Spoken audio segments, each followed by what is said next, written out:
Si suena feo, no es el audio, es el sonido de la armonía que está defectuosa, listo. Por favor, vamos a la carta a los Efesios, carta del apóstol Pablo a los Efesios, capítulo 3. Estamos en la serie expositiva de predicaciones sobre la carta a los Efesios.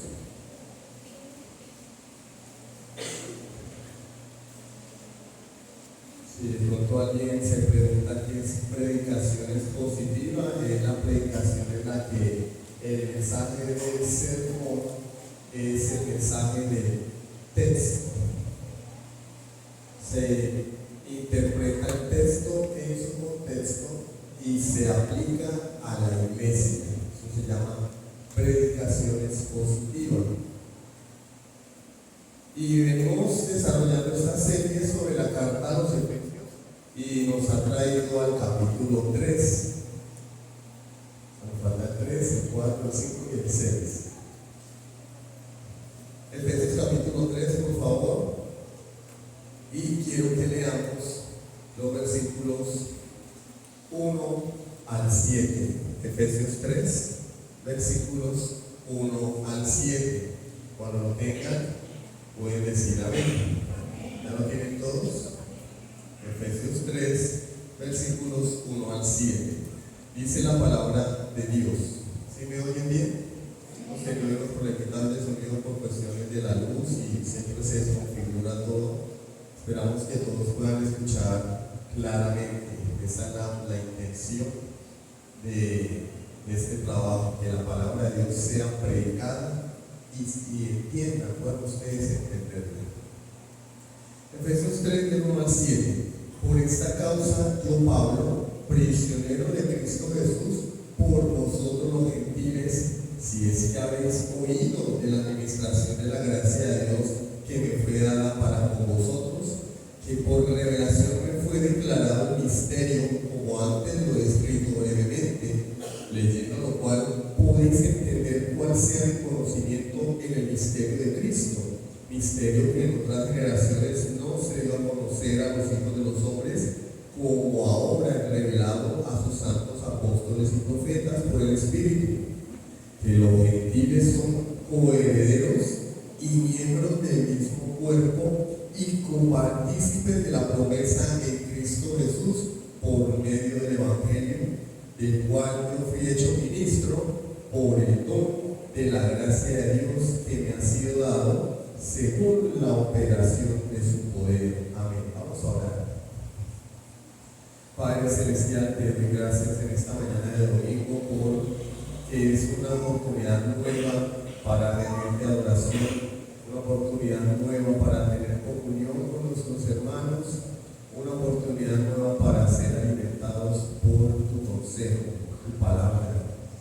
Dios, no tomes en cuenta nuestros pecados, perdónanos, Dios, con toda seguridad. Hoy hemos ofendido tu santo nombre.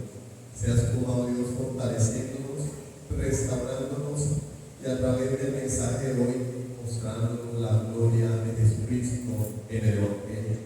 Trae arrepentimiento y fe a las almas no arrepentidas y santidad, un deseo ferviente de ti, de Cristo, un amor por tu iglesia, a todos aquellos que profesan la fe de nuestro Señor. A tu nombre la gloria, en el nombre de tu amado Hijo Jesucristo. Amén.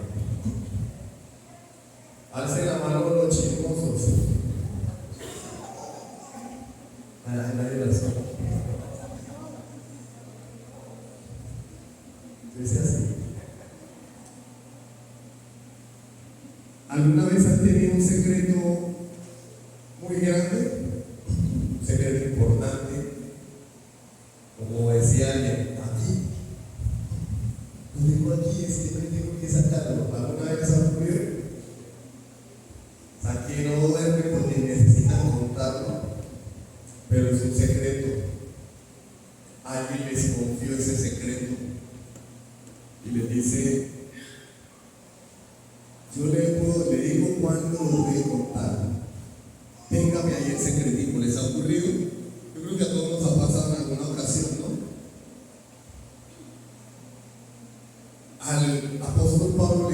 ocurrió algo parecido.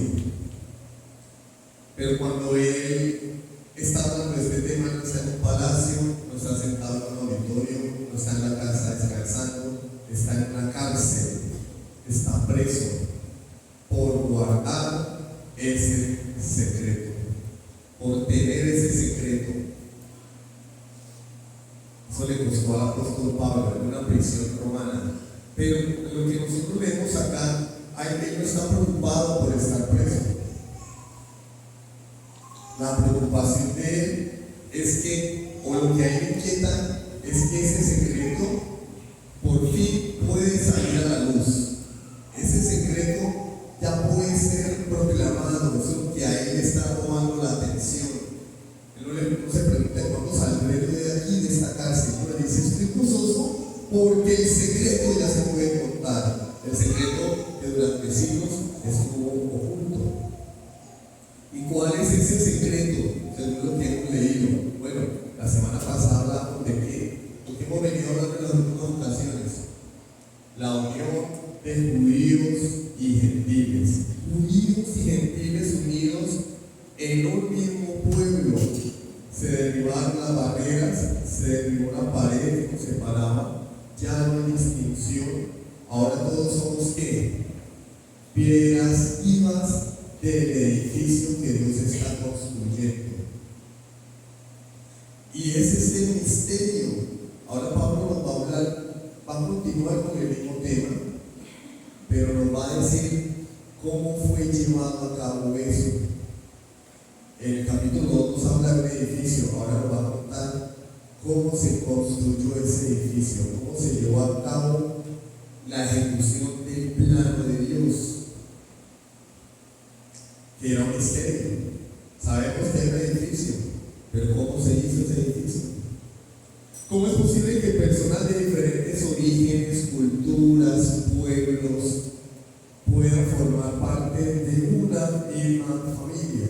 ¿Cómo es posible eso? Y que esa familia tenga los mismos derechos delante de Dios, cuando durante miles de años no fue así. ¿Cómo es posible eso? Porque en Cristo tenemos igualdad absoluta.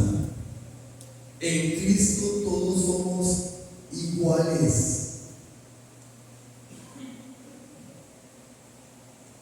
Pablo nos habla que él, por ser proclamador, administrador de este mensaje, tuvo que pagar con su libertad. Estuvo preso por causa de tener ese secreto y proclamarlo. Pero él se siente alegre de que ese misterio que es oculto ahora pueda revelarse. Que tú, yo y todo hombre que cree en Cristo tiene igualdad jurídica delante de Dios, igualdad posicional delante de Dios e igualdad en el cumplimiento de las promesas de Dios. Las promesas de Dios son iguales para ti, para ti, para ti. Para todo aquel que en él cree. De la misma manera que a la nación de Israel le fueron prometidas grandes cosas, ahora esas promesas son tuyas y son mías. Y lo que vamos a ver hoy, el título del sermón de hoy es la revelación del misterio de Cristo, y vamos a ver 3 puntos, ¿sí? Vamos a comenzar con el primero, el administrador del misterio de Cristo, versículos 1 al 3. ¿Qué nos dice Pablo? Por esta causa yo, Pablo, prisionero de Cristo. ¿Pero Pablo era prisionero de Cristo? No. ¿O sí? Cristo descendió del cielo y le puso unas cadenas, le puso unas esposas o unos grilletes, ¿no? Fueron los romanos.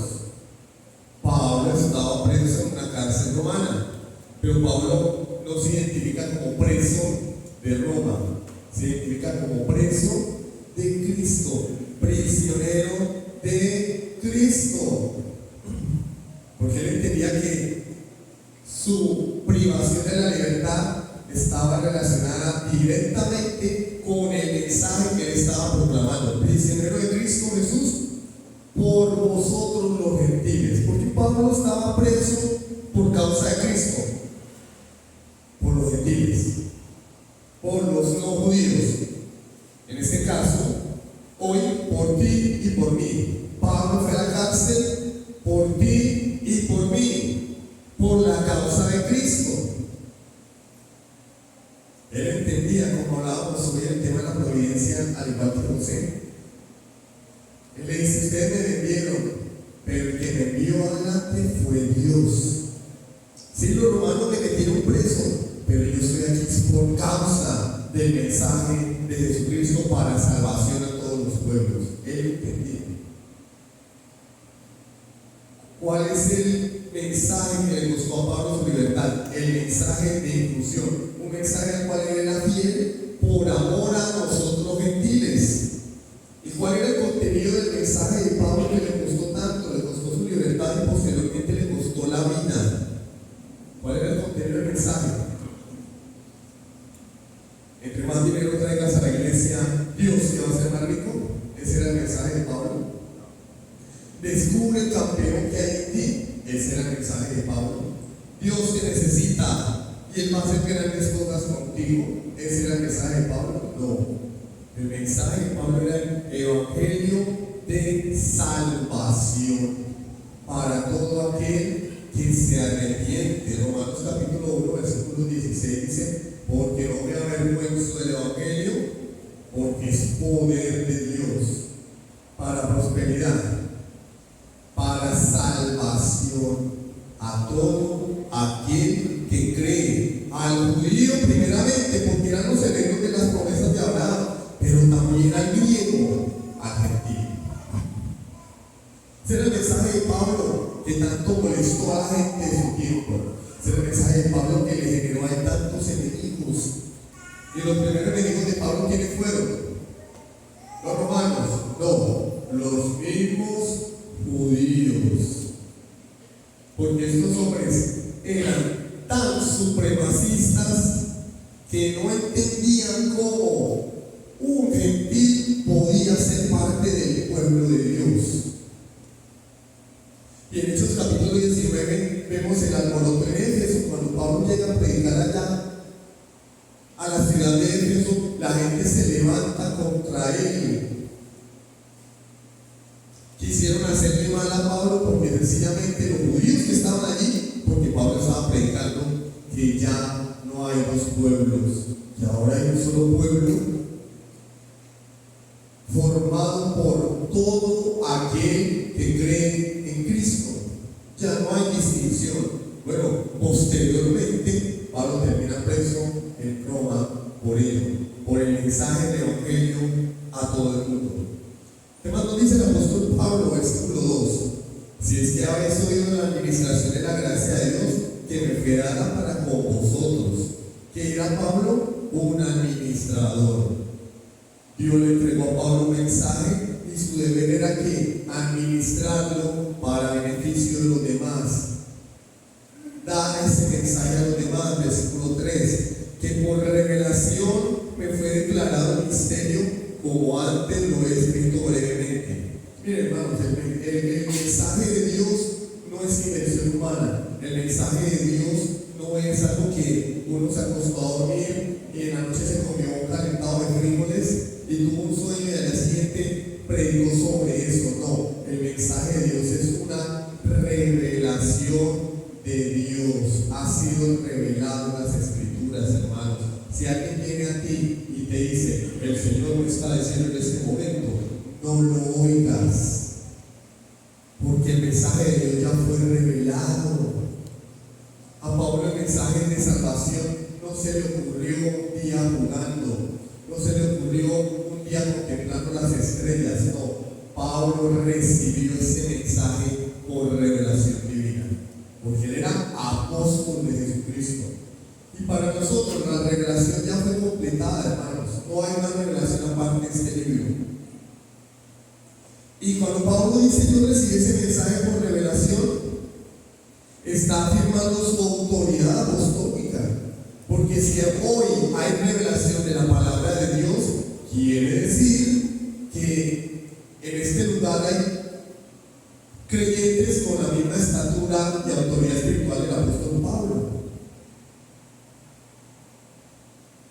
que tú y yo podemos abrir la boca y hablar los decretos, los oráculos de Dios mismo, como hacen muchas personas hoy en diferentes ámbitos, que ahí hablan y dicen que Dios está hablando, ¿no? Pablo tenía autoridad porque él fue apóstol, pero cuando muere esa generación y el canon se cierra, la revelación ya está completa, hermano, ya no hay más revelación, no hay más revelación. No crean historias, no crean mensajes, no hay más revelación. Tú quieres conocer la palabra de Dios, aquí está. Léela, estúdiala, devórala, llénate de ella. Esta es la revelación divina. Ya está completa, no hay nada más que decir. Pablo recibe esta revelación de parte de Dios. ¿Y de qué consiste esta revelación? Un misterio. Me fue declarado el misterio, como antes lo he escrito brevemente. Pregunta, ¿qué es un misterio? ¿Qué es un misterio? Un misterio no es un enigma, ¿no? Un enigma es algo que nadie puede resolver. Un misterio sí se puede resolver. Un misterio es algo que no sabemos, pero empezamos a oír pistas, a hacer una investigación y resolvemos el misterio, como el Scooby-Doo, como en esos programas de detectives, de investigación, CSI. Un misterio. ¿Quién asesinó a la mujer? Bueno, es un misterio, pero se va resolviendo por el tiempo. Vamos a definir qué es misterio a la luz de lo que Pablo nos dice en Efesios. Un misterio es una verdad divina que era imposible conocer por el razonamiento humano o por la revelación antigua, pero que ha sido plenamente manifestado por el Espíritu Santo en la era del Nuevo Testamento. ¿Qué es un misterio? Es una verdad, en palabras más simples, una verdad que estaba oculta en el antiguo pacto y que ha sido revelada en el nuevo pacto. Una verdad oculta puede ser de manera parcial, porque no estaba plenamente escondida. En el antiguo pacto esa verdad estaba oculta parcialmente, pero en el nuevo pacto ya salió a la luz. En el antiguo pacto pensamos que hay salvación para el mundo, solo para los judíos, pero vemos personas como Rahab la ramera, que no era judía. Vemos personas como Ruth, que era moabita. Vemos extranjeros convirtiéndose al judaísmo a través de la circuncisión. Vemos a un general asirio leproso siendo sanado por el profeta de Israel, el general Naamán. Y vemos pistas. Bueno, si la salvación no es para todo el mundo, ¿por qué Rahab fue un ancestro de nuestro Señor Jesucristo? ¿Por qué Ruth, una moabita, fue ancestro de nuestro Señor Jesucristo? Un misterio, pero no estaba todo oculto.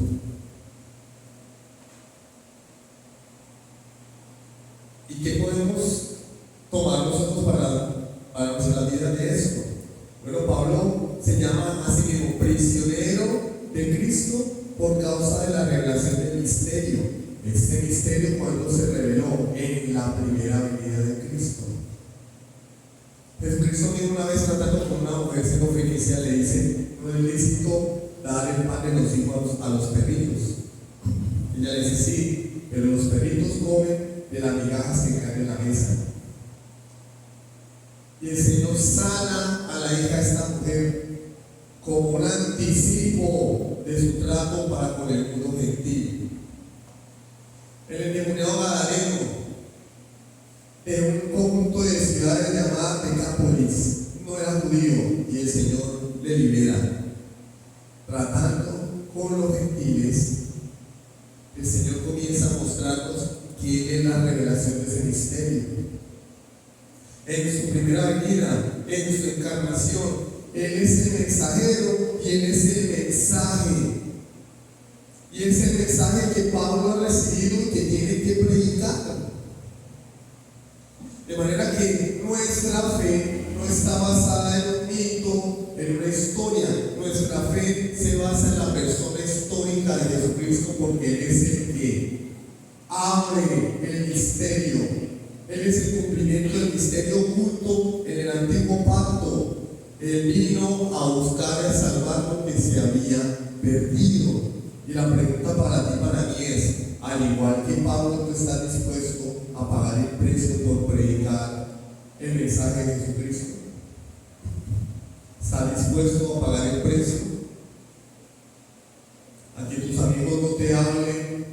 ¿Estás dispuesto a perder amistades, a ser marginado por tu familia por predicar el verdadero evangelio? No el evangelio moderno, chévere, que se adapta a la cultura, no. El evangelio de Jesucristo. Salvación a todo aquel que se arrepiente. Pero si yo voy a predicar salvación a todo aquel que se arrepienta, pues tengo que llamarlos a qué? Al arrepentimiento, ¿cierto? ¿Y de qué se van a arrepentir? De sus pecados. Entonces el mensaje de Dios no es: ven y todo va a estar bien, porque es una mentira. Ven, cree en Cristo y todas las cosas te van a salir bien. No, es: ven a Cristo, arrepiéntete para que huyas de la ira de Dios y tengas vida eterna en el nombre de Cristo. Ese es el mensaje. Pero es un mensaje que no agrada, hermanos. Es un mensaje que no gusta. Pero ese es el mensaje.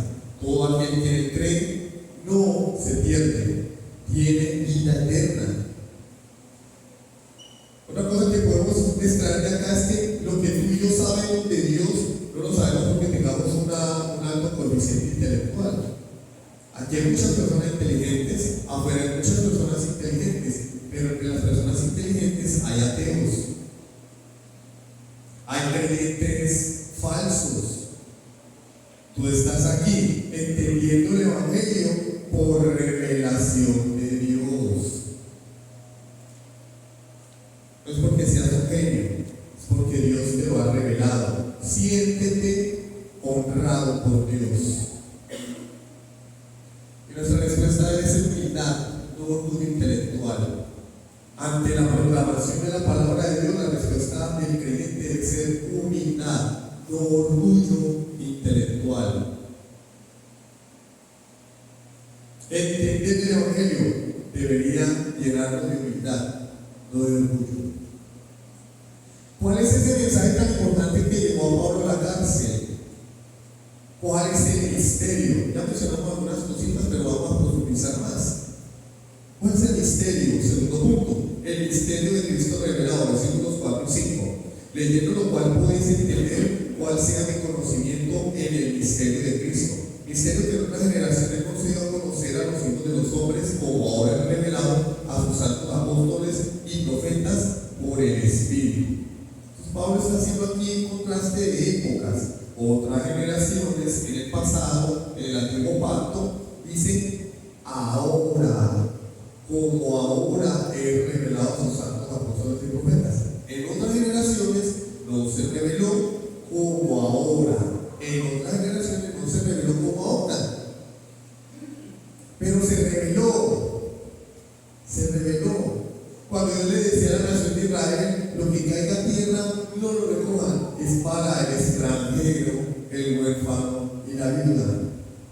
Los extranjeros tenían derecho a comer de lo que producía el pueblo. Dios los preservó a ellos también por estar en medio del pueblo.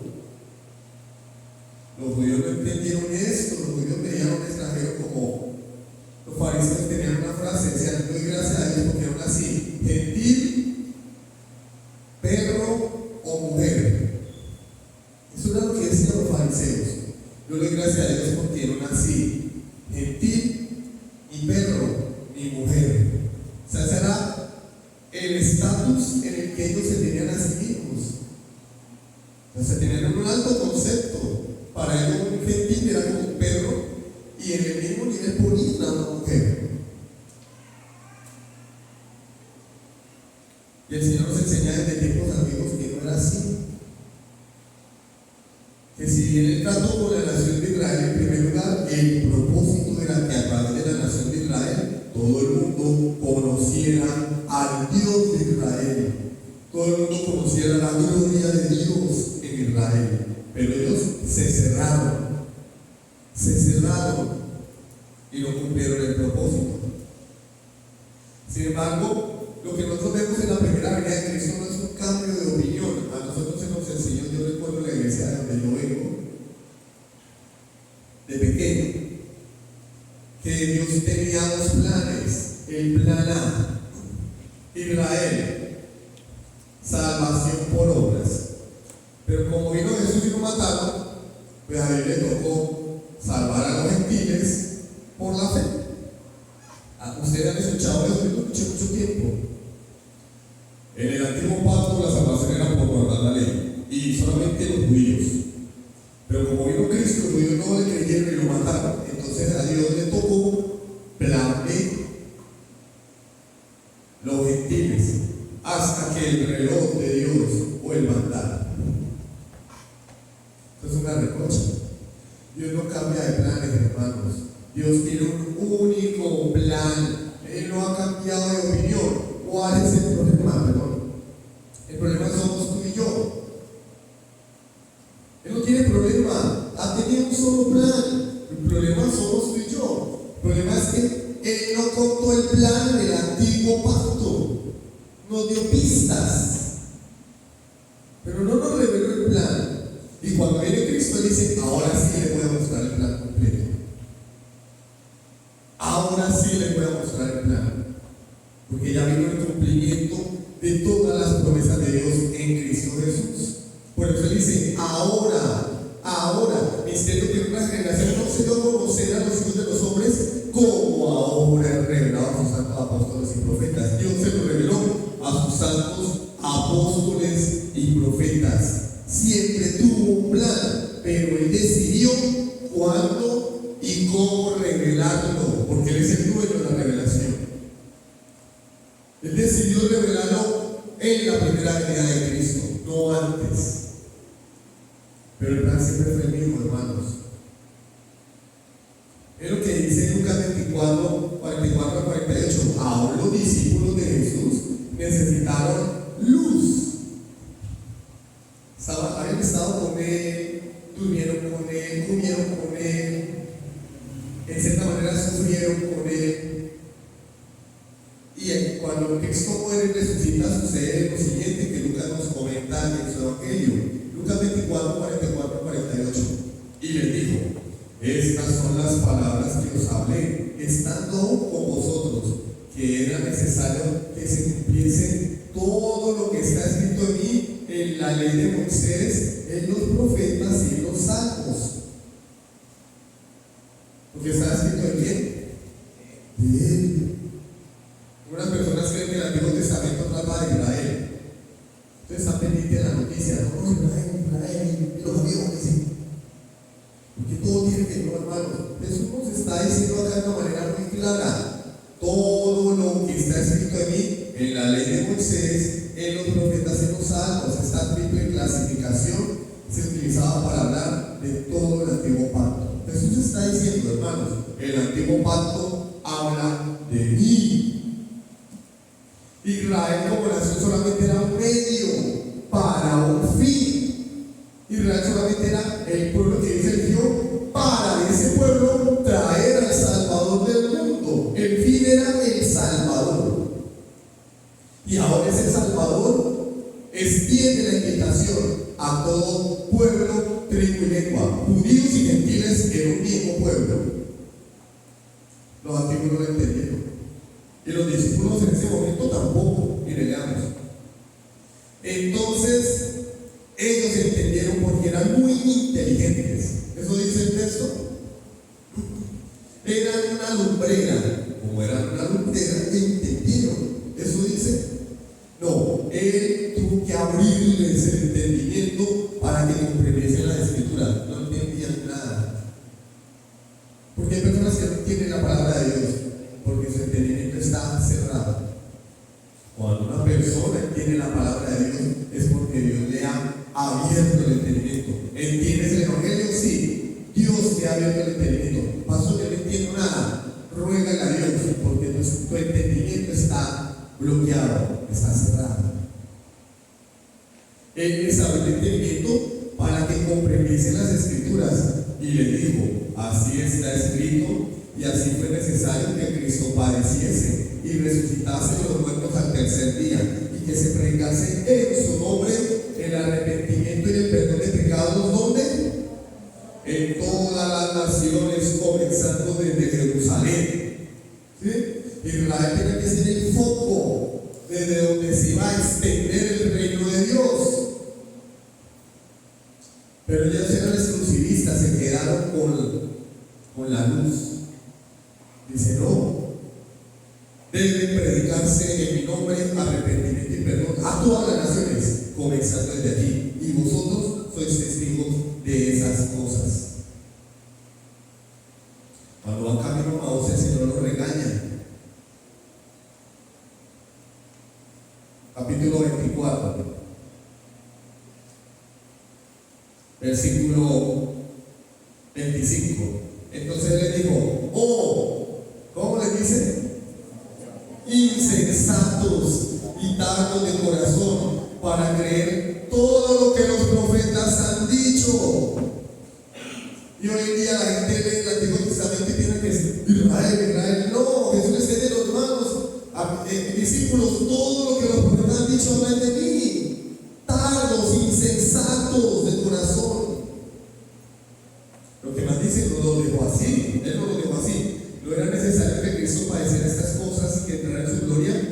Atención, y comenzando desde Moisés y siguiendo por todos los profetas, les declaraba en todas las escrituras lo que de él decía. ¿Qué hizo Jesús? Le dio un tour por toda la Biblia, el Antiguo Pacto. Miren, yo estoy aquí. Si tú lees la Biblia y no ves a Cristo, tienes un problema, porque cada página de la Biblia está bañada por la sangre del Cordero.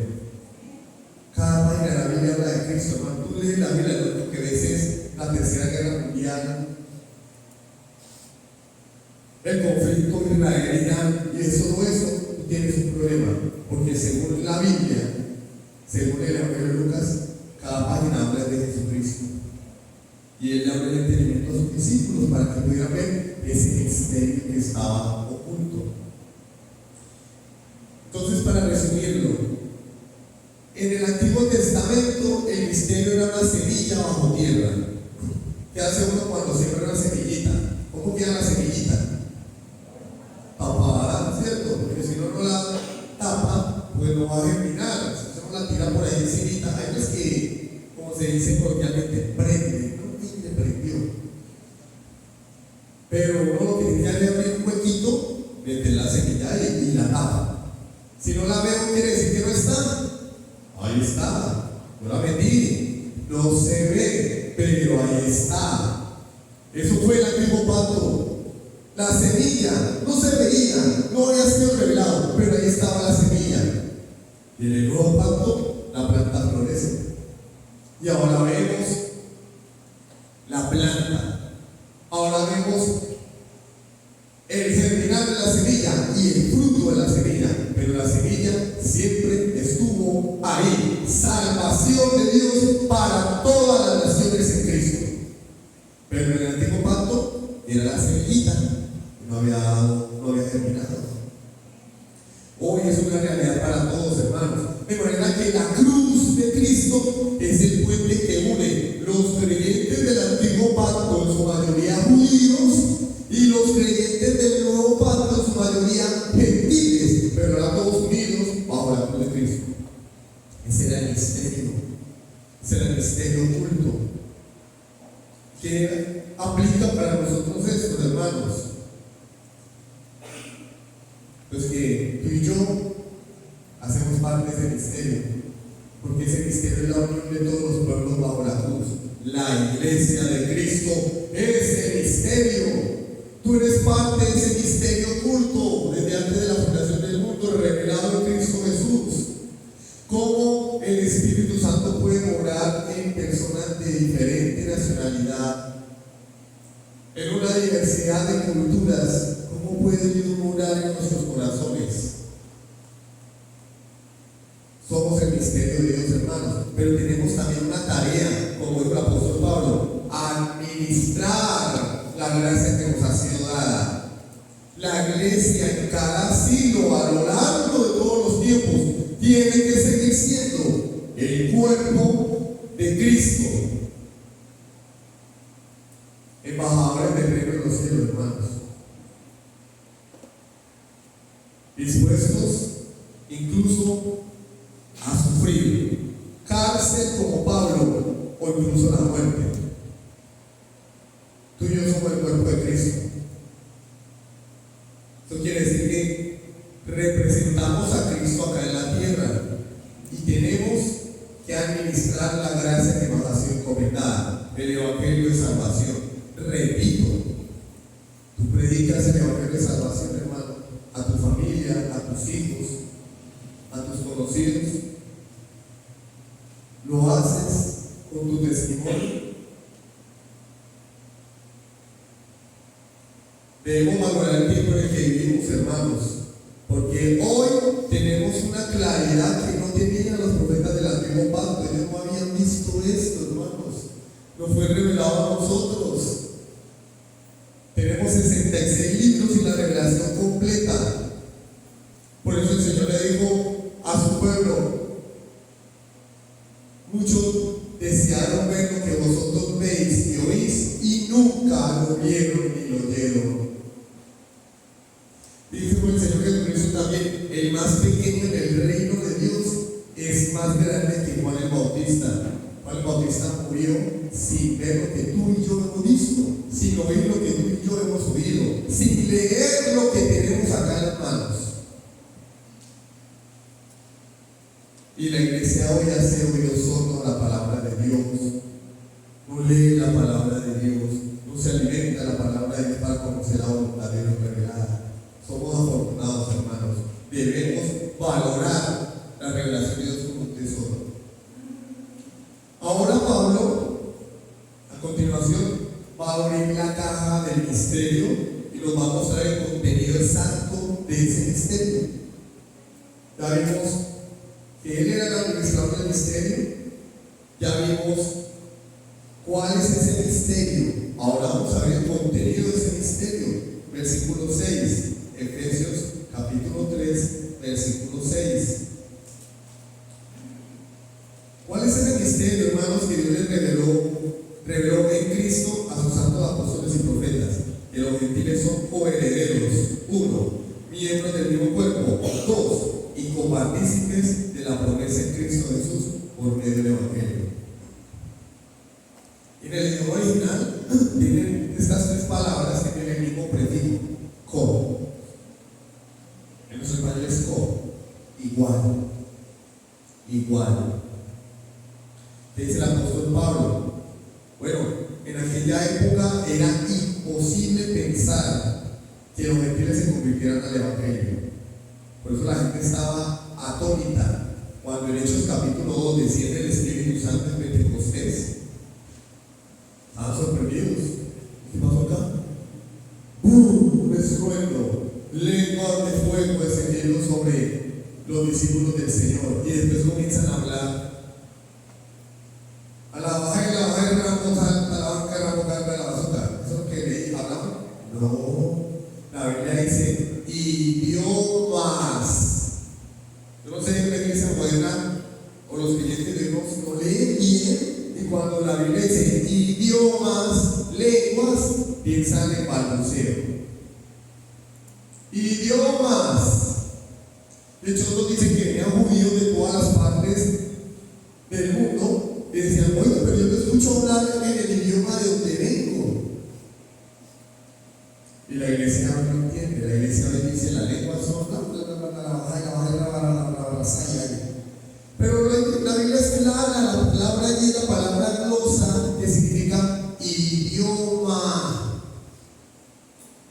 ¿Qué estaba Dios queriendo decir con esto? Que ahora el mensaje que en un tiempo solamente era para los judíos, ahora estaba disponible para todo el mundo, en todos los idiomas. Hay personas que van a una iglesia y van a escuchar al predicador hablar, una basada, así. Ay, el culto estuvo lleno de la gloria de Dios. ¿Y qué pasó? No entendí nada, pero ciegos, guías de ciegos. Vamos, esto es claro. Idiomas. Era una señal inequívoca de que ahora en el nuevo pacto, en Cristo, la salvación era para todos los pueblos. Sin importar su nacionalidad, su etnia, su sexo, su género, nada. Todos los idiomas de la tierra oían el Evangelio. Oían el Evangelio. Lean Hechos capítulo 2. Hasta entonces era impensable, pero una vez ocurrió eso, el Evangelio comenzó a esparcirse como un virus por toda parte. Esos judíos que oyeron el Evangelio en su idioma nativo, de donde venían, llevaron el Evangelio en su idioma a la tierra donde vivían y predicaron el Evangelio. No fueron a hablar balbuceos, a predicar el Evangelio. Para nosotros hoy es normal esto, hermanos. Hoy es normal, prendemos el televisor, escuchamos el Evangelio en nuestro idioma español, tenemos traducciones de la Biblia en cada idioma. En aquella época eso fue un golpe, eso fue un boom. Esa fue la noticia. El Evangelio predicado en otros idiomas. Pues sí, porque ese siempre fue el plan de Dios, hermanos, alcanzar al mundo con su mensaje de salvación a todo aquel que se arrepiente en Cristo. Entonces la esencia de este misterio es la igualdad espiritual de los gentiles. Y lo describe Pablo a través de 3 palabras, la triple inclusión. En Cristo, tú y yo que estábamos lejos, ahora somos coherederos. ¿Qué es coheredero? Son personas que tienen el mismo derecho a la herencia. Coherederos, iguales. Tienen el mismo derecho a heredar. En este caso, los gentiles serán herederos, los judíos, perdón. Ahora los gentiles tenían la misma igualdad. El judío, receptor de las promesas de Dios. El gentil, también coheredero. Tú y yo, en Cristo, tenemos la misma cuenta bancaria espiritual del pueblo de Israel. 2, miembros del mismo cuerpo. ¿Qué es el miembro de un cuerpo? Alguien que está unido orgánica y vitalmente al cuerpo, ¿cierto? Una mano, un dedo, un pie. Pregunto yo, una persona sana, de pronto hay alguien aquí que conoce medicina, una persona sana, es difícil. Una persona sana, la sangre le llega más a una parte del cuerpo que a otra. Lo que ella necesita. Si una persona sana, no, hermanos, el sistema circulatorio bombea la sangre de acuerdo a las necesidades del cuerpo, pero de una manera que óptima, ¿sí? Porque si la sangre no llega a una parte del cuerpo, ¿qué ocurre? Se muere, ¿sí o no? A ver, Vanessa, aprendes un dedito, un buen rato, aprendes el dedo, un rato que llega morado, colorado, a ver qué le ocurre. O eso de se me durmió el pie, ¿no les ha pasado? A veces uno estaba acostado y se le durmió el pie, se le durmió despierto. Hay mala circulación, hay un problema ahí, ¿cierto? Pero todos los miembros del cuerpo, el cuerpo sano, están en igualdad de condiciones. Miembros del mismo cuerpo, formamos una sola entidad orgánica en la iglesia. No somos invitados, hermanos. Si tú eres hijo de Dios, tú no eres un invitado, tú eres miembro del cuerpo. No eres creyente en segunda categoría, eres miembro del cuerpo de Cristo. y tu oración la oye Dios igual que la oración del pastor. Hay personas a raíz de ciertos círculos donde se ve mucho lo que es el episcopado, sin jerarquías, consideran que la oración del pastor la escucha más Dios. Pero hermanos, somos miembros del mismo cuerpo. Tu oración Dios la oye, porque eres hijo suyo. Punto. Pastor, no sé por qué que Dios no oye más. No, ahorita menos con esta voz. Miembros del mismo cuerpo, somos parte del cuerpo vivo de Cristo. 3. Copartícipes de la promesa. Los judíos eran los herederos de las promesas de Dios. A ellos les fue prometida una tierra, bendiciones, pero ahora en Cristo tú y yo tenemos acceso total a esas promesas a través del Evangelio. Nos pertenece. Nosotros vamos a heredar una tierra. ¿Cuál? Esta. No una porción pequeña en Oriente donde hay petróleo, hermanos. Cuando Cristo venga, todo este planeta va a ser nuestro. Cielos nuevos y tierra nueva donde mora la justicia, donde no habrá llanto, no habrá dolor, no habrá políticos. No habrá políticos. Somos herederos, copartícipes de esas promesas, solo por la fe en Cristo, hermanos, sin un solo centavo. No hay que pagar. No traiga dinero, no. Por la fe en Cristo, hermanos. Pablo utiliza estos términos, hermanos, coherederos. Y una herencia es algo que se posee, pero legalmente. ¿Se han visto esas situaciones en las cuales una persona recibe una herencia pero no la tiene? ¿Se ha visto? Pero está a nombre suyo, sí, pero yo tengo que ir allá a reclamar, tengo que hacer una serie de trámites. ¿Se ha visto? Tengo que ir a tomar posesión de esa herencia. Bueno, nosotros somos herederos, poseemos todas las cosas legalmente, pero solamente las vamos a disfrutar en el futuro cuando Cristo venga. Cuando Cristo venga por segunda vez, realmente se va a cumplir totalmente el hecho de ser miembro del cuerpo de Cristo, copartícipe de las promesas. Hoy vivimos por la fe. Creemos que estaremos allá con Él cuando muramos, acá por la eternidad, pero lo vemos por la fe. Creemos en un Dios que no vemos, o alguien vio a Dios. Pero hay unos que toman café con Dios en la mañana, no sé cómo harán, qué sustancias consumen para eso, pero a Dios lo vemos por vista. Pablo dice, por fe andamos, no por vista. A Dios no es por la fe, perdón. Pero cuando Cristo venga, lo vamos a ver cara a cara. A Dios, a Cristo.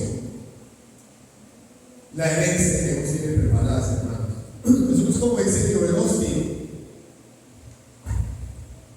su mejor vida ahora, no, hermanos.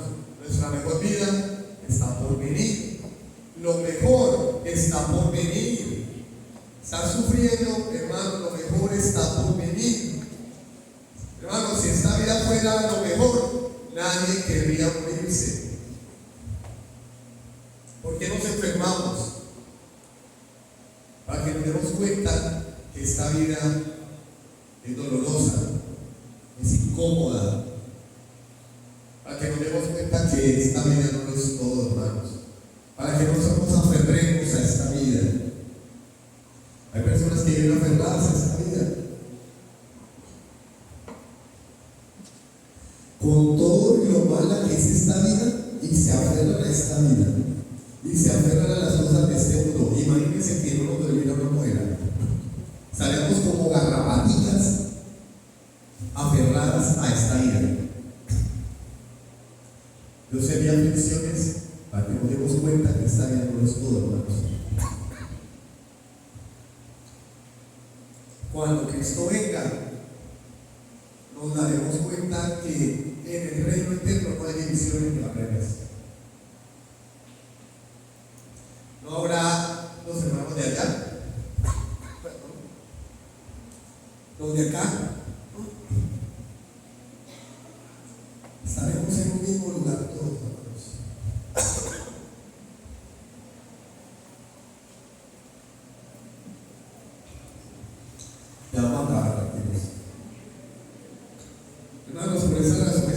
iglesia no debería haber lugar para divisiones, para segregación, racismo, clasismo, no. No debería suceder eso, hermanos. Porque lo que determina nuestra identidad es a quién le pertenecemos, lo que hizo en su primera venida y lo que va a hacer cuando venga por segunda vez. Herederos, hermanos, herederos por toda la eternidad. Hermanos, ese misterio no es solo teoría. Ese misterio fue elaborado por Dios desde la eternidad, desde antes de la fundación del mundo, para ti y para mí.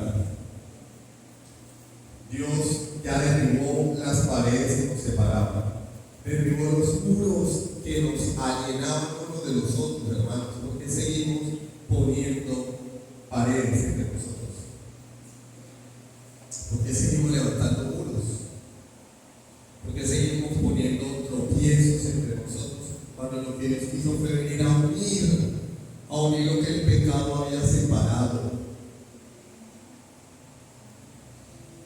Esta verdad que nos quedó hoy debe de bajar a nuestro corazón, consolarnos, motivarnos y sobre todo llamarnos a un compromiso real con Dios y con su pueblo.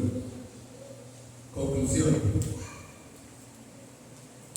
no somos espectadores de la historia, hermanos.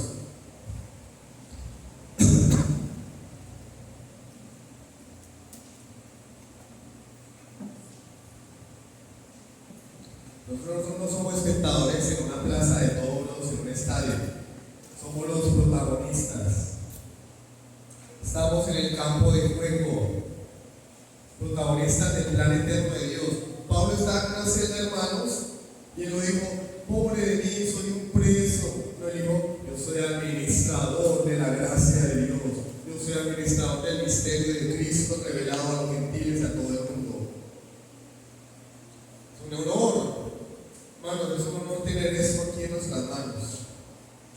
Es un honor que Dios nos haya llamado a todos a ser administradores del misterio, administradores de su gracia. Tenemos que percibirnos así, como administradores. Dios nos confió esto a nosotros, no a los ángeles.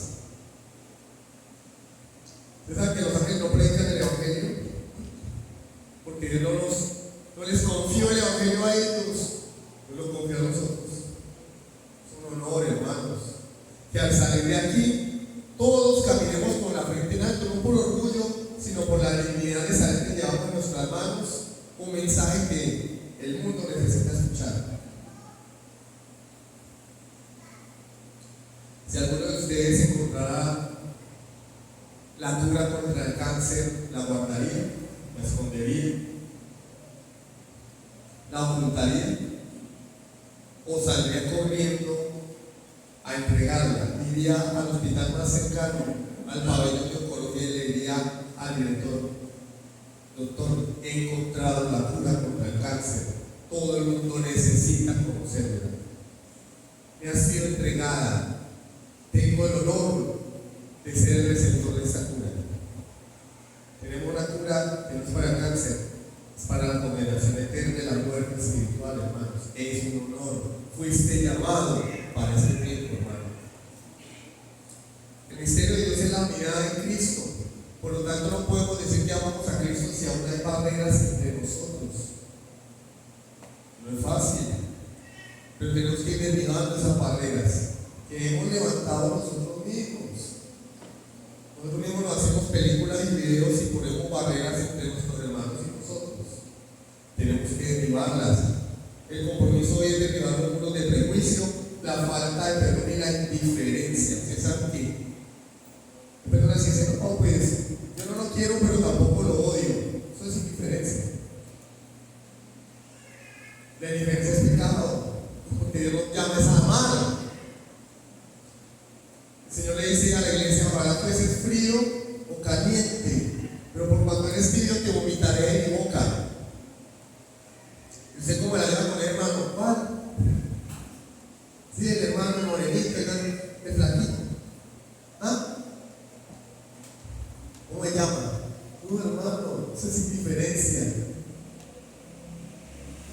nos ha llamado a amarnos. Somos miembros del mismo cuerpo.